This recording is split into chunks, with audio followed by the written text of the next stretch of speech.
listeners, and welcome to another episode of Extra Extra. I am Jason Johnston Yellen, your White Walker. Some people have suggested Whiskey Wizard. And this is Joshua Hatton, Whiskey Cherub. The cutest, maybe not the roundest. That's not what I want to say, Joshua. Thank you. That's not what I want to say. Good. But let's just stop at the cutest. There you go. The cutest Whiskey Cherub around. I do like the Whiskey Wizard. I think that might be fitting. Either that or the Whiskey Colonel. You know, if you wear one of those Southern ties, you could sell fried chicken and whiskey all at the same time. Thank you. White Walker might be too much. Might be a little too cruel, some people have found. All right. There's a cruelty there. Oh, okay. All right. Whiskey Wizard it is. There you go. The Whiskey Wizard. So each episode of Extra Extra, Joshua and I bring a news article, a whiskey-related news article, to the attention of the other. We spend the first half of the episode reading through it, occasionally editorializing, and then we spend the second half of the episode having a little whiskey chat between the two of us, and then we get out of here after a tight 30, a tight 35. We have been known to go a minute or two over that, but we do try to get in, get it said, and get out. So with that said, Joshua, what are you bringing to my attention and the dear listener's attention this week? I like to say in and out like a knife wound, right? It's, you're talking to somebody who grew up near Glasgow. We don't like to talk about knife wounds. I got this article in my mail through the Mark Brown newsletter. We have made a reference to this before. And so that email contains many articles. And this one is from Fortune.com. And it's an opinion piece, but it's an opinion piece fueled by some facts and some numbers. And so I thought it'd be a good one to cover. It's also a very interesting topic that I think can take us into some fun places. So the headline reads, Prohibitionist Dogma has no place in government alcohol guidance. Good grief. Yes. And again, this is like a top shelf headline. Right? This is from, again, Fortune.com, and the author is David J. Hansen. It was published on November 22nd of this year, of 2020. And so it says, imagine you're at a friend's party. You finish nursing your first beer and casually reach for a second. Everyone immediately stops and stares. Your friends start whispering to themselves, wondering if they should stage an intervention. Ridiculous and unjustified, right? Wrong, at least according to the new draft guidance from the U.S. Department of Agriculture, USDA, which nonsensically recommends that men have no more than one alcoholic beverage per day. For decades, the government has urged Americans to drink in, quote, moderation. Historically, this has meant that up to 2 drinks per day for men and 1 drink for women. The differing advice results from physiology, not sexism. According to the National Institute on Alcohol Abuse and Alcoholism, quote, alcohol resides predominantly in water, and pound for pound, women have less water in their bodies than men.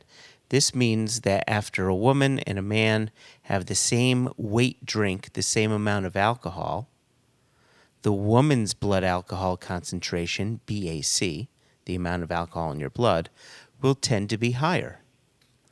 Based on decades of scientific evidence collected around the world, this advice has been a key reference point for customers, healthcare providers, and alcohol researchers like me.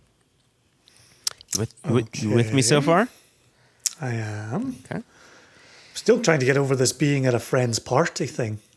Well, it goes. That takes me back. It goes on. It says, but in July, the USDA released a draft report overturning this decades-old evidence-based guidance. Officials proposed setting the limit at just 1 drink a day for both men and women. This change is based on shockingly flimsy grounds. In fact, the USDA advisory panel acknowledged in the report that, quote, only one study examined differences among men comparing 1 versus 2 drinks, end quote. Yes, that's correct. The panel is relying on just one study to radically change the U.S. government's 30-year guidance on moderate drinking for men. The panel also made broad brush statements like, quote, risk increases above 0 drinks, end quote, and, quote, alcohol is an unhealthy substance, end quote. That kind of moralizing would gladden the hearts of 19th century prohibitionists, but has no place in modern evidence-based dietary guidelines. Alcohol use disorders among men have declined over 30% between 2009 and 2019, according to the National Survey on Drug Use and Health.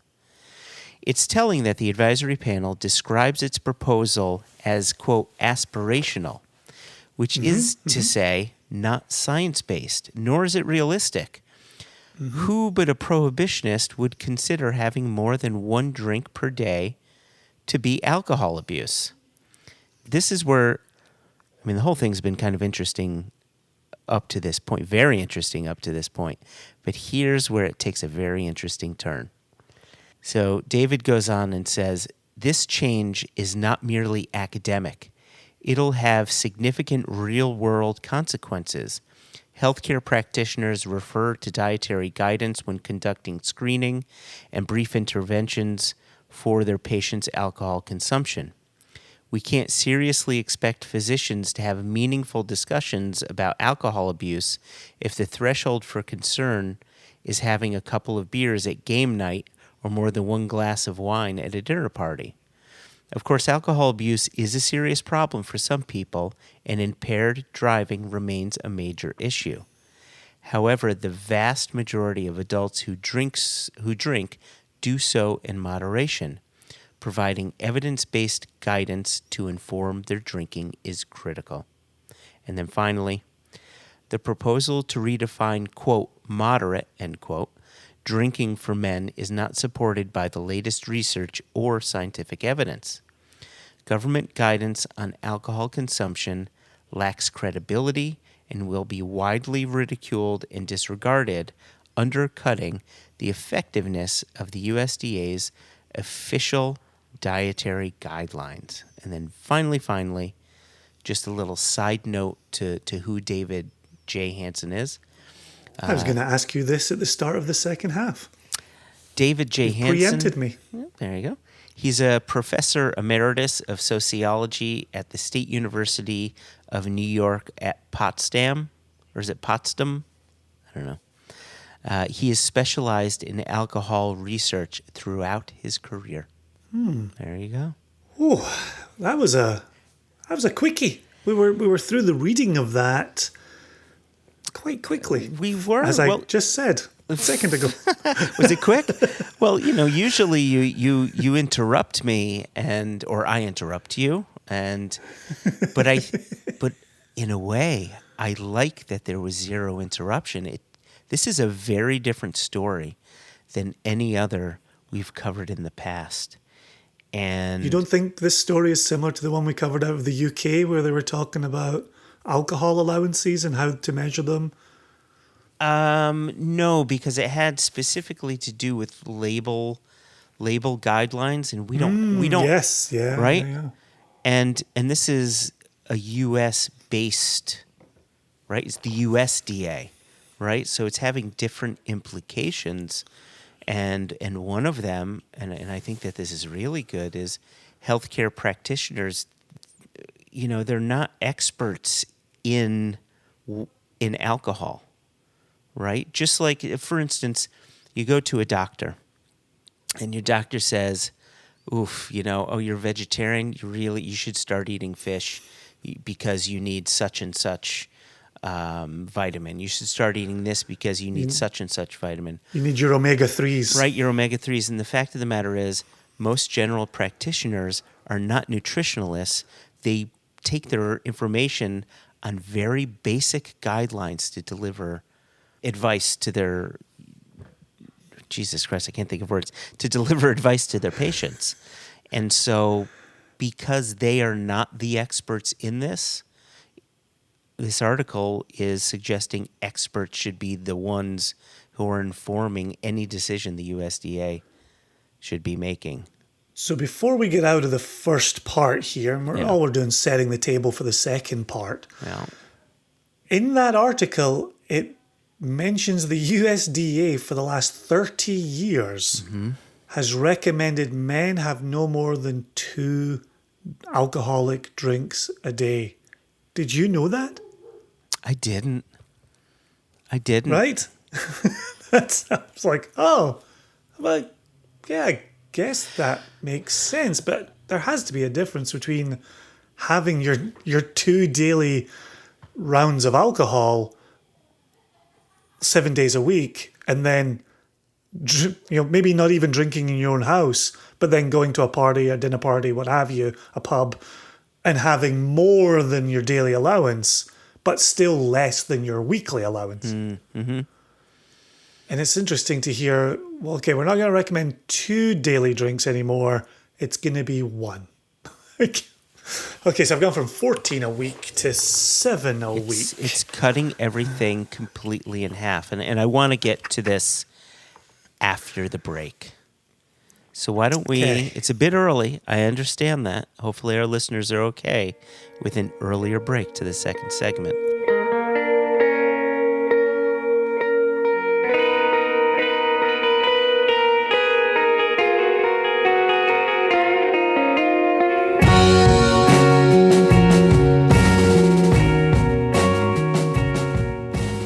So here's the thing. Men now, instead of having that allowance of 2 drinks per day or 14 drinks per week, our drinking, at least as far as the suggested guideline, they're looking to change it by 50%, a 50% reduction overall. And I can't help but think when I go to my GP and they ask me, let's talk about your health. What's your diet looking like? How many drinks per day are you having? Should that change? Should those guidelines change? I mean, typically speaking, I would be having a drink a day or maybe 2 drinks a day. Well, quite often these days I'm having no drinks per day, but on average I would have a drink, maybe 2. But if I started saying 2, maybe 3, is my GP going to say you should really be thinking about help because here are these new guidelines? But you're not really telling them the truth anyway. I am telling them the truth. Why aren't you? No. Wait, why wouldn't you tell your doctor the truth? Because then they'll send me for a liver ultrasound again. Which you passed with flying colors. I think it's important to be truthful with your doctor. I just don't think that's correct. I think you absolutely have to tell your doctor what they want to hear. I think that's a non-controversial point. Wow, you're taking this second part of the segment to a whole new area. Look, on that paperwork, am I going to write 35 drinks a week, or am I going to fudge that a little bit to get a bit closer to the number they want to see? Well, it's you, so I guess you're going to lie, but I'm going to tell the truth because I think it's all bullshit anyway. Right. And I'm going to back this up a little bit because you had asked me as we were going into this, did you know that it was a 2-drink maximum per day, that was the suggested amount? And I didn't, but I do know what common sense is, right? Like I know how much drink I should be or should not be having. I know where my limit is, and I've never got myself to dangerous areas. Sure, I've gotten drunk. It's happened many times. We've all been there. We've all done that. But your general day-to-day, I'm just going by what I feel is right. But there are reasons to have these guidelines because not everybody has that understanding of what is right for them. There are people whose addictive personalities lean toward alcohol being the thing to be addicted to, right? But that's the interesting thing about how the article started. Yeah. Imagine being at a friend's party. You've finished a beer. You're reaching for a second. People are looking at you. You're thinking, are they preparing for an intervention, right? See if you're a Scotsman and you move to the United States. That's exactly what you live anywhere you go, which, like, one beer gets you in the front door. Like, that's just how things start. Yeah. And then you go from there. And so it was interesting in my early days of being over here with my wife, and as people heard on One Nation Under Whiskey, my wife doesn't drink alcohol. It just doesn't agree with her. She doesn't like any aspect of it. I could argue it doesn't agree with me either, but I persevere. So there's so it was twofold for me coming over here. Number one, I've changed cultures. That's a big one. But now I've also got somebody who doesn't drink looking at every single drink. And so I have spent 20 years thinking about my drinking, thinking about the culture I came from, having a look at, are we reckless in Scotland? The answer is yes. Are we also social, right? Are we harming ourselves? That's the downside, right? This beverage that you and I love, that we are professionally and personally dedicated to, is bad for us. If you let it run away with you, bad things will happen to you. You have to have a sense of moderation if you're going to pull off what you and I do personally and professionally with whiskey, with rum, with mezcal, with sherry. And so, I had an episode that makes it sound much more serious than it was. I had a moment the other week where, I was in my house, if you can believe that, during lockdown. And I thought, I just fancy having the taste of whiskey on my tongue right now, right? I just wanted the taste of it, just like you might crave a cup of coffee, or you might crave, a soda. Also not good for you. I had that little kind of, wouldn't it be nice to have that flavor? And I thought, but it's alcohol. I can't just go and do that. I have to do this within set boundaries. Wow. There has to be an accepted time of day to do this. There has to be an accepted quantity to pour. And I know that if I do that first one, well, I probably shouldn't do a second or a third until, much later, or even the next day. And so that's the way in which this culture has started to impact upon me. And I am trying to think carefully about it. I also, as I told you previously, I did a tasting with the malt nuts where we went through 14 different Lechigs, got very little sleep, and then went to the doctor the next morning for an annual checkup that included blood work. And I failed miserably. And that's what led to the liver ultrasound. 2 weeks go by, Jason hasn't drunk anything, he's exercising, and I passed my liver ultrasound with flying colours. But it's that type of game, and I've talked to you about this before, and I might have even said it on one of our podcasts. If I'm drinking of a day, I'm not tasting of a day. And if I'm tasting of a day, I'm not drinking of a day. I'm not doing both pro-level tasting and pro-level drinking of a day. Yeah. Right? There has to be a way in which you temper the amount of alcohol coming into you. And then the other part that you and I talk about are the size of the pours. When you and I are doing cask selections, we're not using a full ounce to do that. Gosh. And if we're going through 5, 6, 10, 12 samples, we're nosing everything first and rejecting, so that we're not putting all of that through our liver to make cask purchases.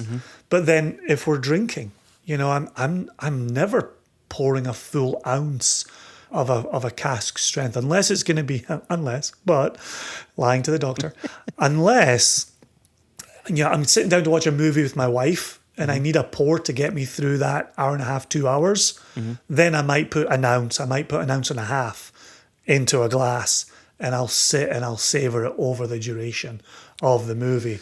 But I'm not pounding after 30 minutes and moving on to another same size pour. Interesting. Yeah, you and I have very different approaches. I have no issues of time get in the way of when I want to taste something. And the fact of the matter is, I mostly want to be tasting things. That thing that you said before is I'd really like to have a little taste of whiskey on my tongue. I'm doing that somewhat often. I just want a little bit. Just, what's that like? What's that like? I do it with beer too.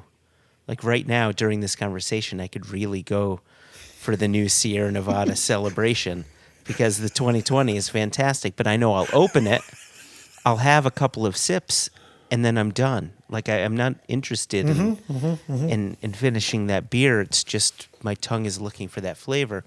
But Yeah. I want to pull away from us personally here for a second. And I want to see if we can go down the path of what if this goes through? What if the recommendation of number of drinks for men is cut from 14 per week to 7 per week? What are some of the potential negatives that you see happening? And I'll start off. Well, actually, I would say, let me start off with a potential positive. I think a potential positive is going down the route that Scotland has gone. Like, I personally would like to see the overall limit of alcohol in your bloodstream when you're driving to be brought much further down. Not because I think it needs to be that much further down. I think when you bring it down, people will have less of a tendency to say, it was just one more beer, right? If they know that number's way down, they're making much better decisions when they're traveling. They're doing the designated driver, or they're taking pours home, or they just decide, it's going to be a clean night for me, whatever. I like that potential because I'd like to see drunk driving come down much further than it already has. So what do you think are some of the other side effects, be they positive or negative, that could happen should this decision be made? I don't know if it's either positive or negative, but I will be lying to my doctor more. Like now, how many drinks do you have on average in a week? Well, my number's probably going to be 8 or 9, as opposed to 24 or 21. It is tough though when you're sitting in the office trying to work your way through the math for the sheet. Like, how many drinks do I have in a week? Well, if it's a good week, if I'm really busy, it could be a very big number. So I'm gonna have to be guarded. Yeah, I'm gonna have to be guarded with that number when I next see my GP. So wait, hold on a second. You're having 21 to 24 drinks per week? Sometimes 40. Wow. You wouldn't have 40? If you and I have a busy week, we can get up to 40. Yeah. This is the thing, right? It's 40, right? It's 40 drinks. It's not 40 ounces, for Christ's sakes. I'm not drinking 40 ounces in a week. This is a really good point. My current thinking is going against what life looks like now. And the fact of the matter is, what life looks like now is not what life has looked like for the first 46 years that I've lived. And so, yeah, if we're on a business trip, we're having a couple beers, we're having some whiskey, and then the next day comes, and then the next day, and yeah, it adds up. And during that time, at no point in time are we getting pissed drunk. We're just never living our day. Yeah. we're this is the blessing and the curse of the booze professional. Yeah. Right? You drink all day, you go to sleep just fine, 100% compos mentis, then you wake up the next morning feeling great, and you start the day all over again. You just do the same thing all over again. It's that's the weight that I have lost during lockdown is all alcohol weight, all of it. Because as you're kind of alluding to here, yeah, I'm drinking a lot less. But that's why I've got a new realm to be careful in, right? That having a taste, it's all around me, right? It's all around me every day, all day. It would be really easy to taste this, taste that, taste next, and go on and go on and go on. But instead, it's trying to show some control. But back to your question, the move from 2 down to 1, aside from your doctor telling you that you need to be more careful, and I agree with you, the potential for drunk driving or drink driving, as we enjoy calling that's it, right. Yep, drink driving in the United Kingdom. Is anyone paying attention? Right? Is it going to change anything? Like, you ask people to wear a mask and don't go near bars during COVID. Has it made a difference? Right? You tell people, hey, how about instead of 2 a day, just 1 a day? Anybody really paying attention? That's why I asked you my question about, did you know that it was 3 decades of being established as 2 a day? No, did not know that. So does it make a difference? I'd be more concerned on where it will make a difference that you and I haven't even thought about. Yeah. That would be my concern. Is how is this taken advantage of? And as we are talking about increasing sales of alcohol, and we are talking about, and during lockdown, more people dabbling in the world of alcohol. You know, you and I have talked about being careful on one end of the spectrum, and this was the conversation I used to have with Tamara. For us in Scotland, problem drinking is when you need a drink to fall asleep, and you need a drink to wake up, and you need a drink to get you through your day. You know, and she would always kind of look at me, you know, sideways whenever I said that, because over here that is 100% full-blown alcoholism. And for us in Scotland, that's the point at which you want to take your mate aside and say, you know, you might want to rein this in a little bit. I'm a little worried about you when I see this. Yeah. And so that to me is, so long as I'm not there. And that's why, you know, getting to that point during daytime where I'm thinking, I could just use the taste on my tongue. I'm a little more hesitant because I'm wondering what else that suggests. Yeah. Right? A little taste of alcohol to get you through the day. However, you know, that's where I always scratch my head when people say, oh, I can't function without coffee. Oh, if I don't even talk to me until I've had my first coffee, right? You could put alcohol in there quite easily, right? And you would very quickly say to the person, you might have a problem, right? But it's coffee, right? You're not allowed to say that about coffee, but I do wonder about those same kind of, that personality, that dependency, where, you know, is the coffee really waking the person up, or is it just part of their morning routine? So there's a numbing through alcohol of one's brain and of the pain one experiences. That if alcohol is being used to numb, look, it doesn't make a fucking hill of beans difference if we're talking about a recommendation of 1 spirit, 1 alcoholic beverage a day, or 2 a day. If you need alcohol to numb the pain, you have a very serious problem that you need to seek out help for. Yep. 1 drink a day, 2 drinks a day. What are we really talking about? I don't disagree with you there. I do have a general sort of overarching concern of general practitioners taking this new information and giving recommendations based on something that based on a new guideline that was developed without any evidence, without science behind it. That makes me nervous. And what makes me nervous ties back to what you said. It's what we don't know. Like, we don't know what that will have, what sort of effect that will have from a doctor's perspective, or if you have to go into a hospital for something, and they have to change their guidelines because of this. You go into surgery, like, we don't know what decisions will be made off the back of this potential change to the guidelines, and that's got me a little nervous. Yeah. Given the culture in which we live, the science-free aspect of this is very concerning. I'll tell you this very quickly, and then we'll get out of here. We'll be within our window.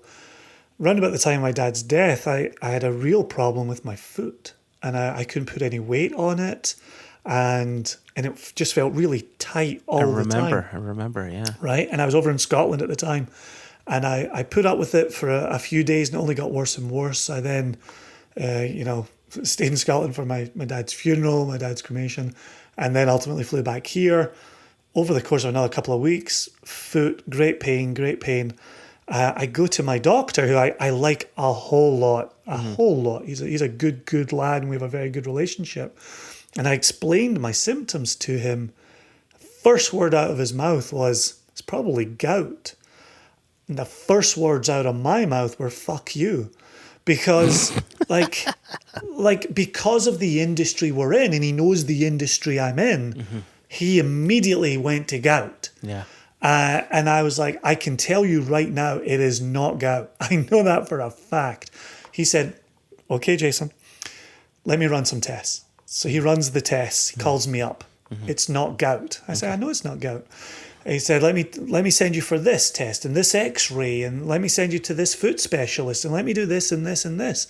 I spent 30 days being tested on, and they finally came to the conclusion there was absolutely nothing wrong with my foot. Nothing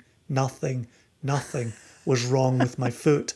The pain just went away. I carried on about my business. It's never hurt since. The fact that he went straight to gout, I think, speaks to what you're talking about with these changing parameters. Perfect. Exactly. Yep. Okay. On that note, my whiskey cherub friend, we will wrap this up. Thanks for bringing the article to our attention. We will all be careful when we see our GPs. We will consider what we put on the paperwork. If anybody wants to reach out to us, you can still get us at questions@onenationunderwhiskey.com. No E in whiskey. Otherwise, the Whiskey Cherub and the Whiskey Wizard will be back next time. Cheers. Cheers.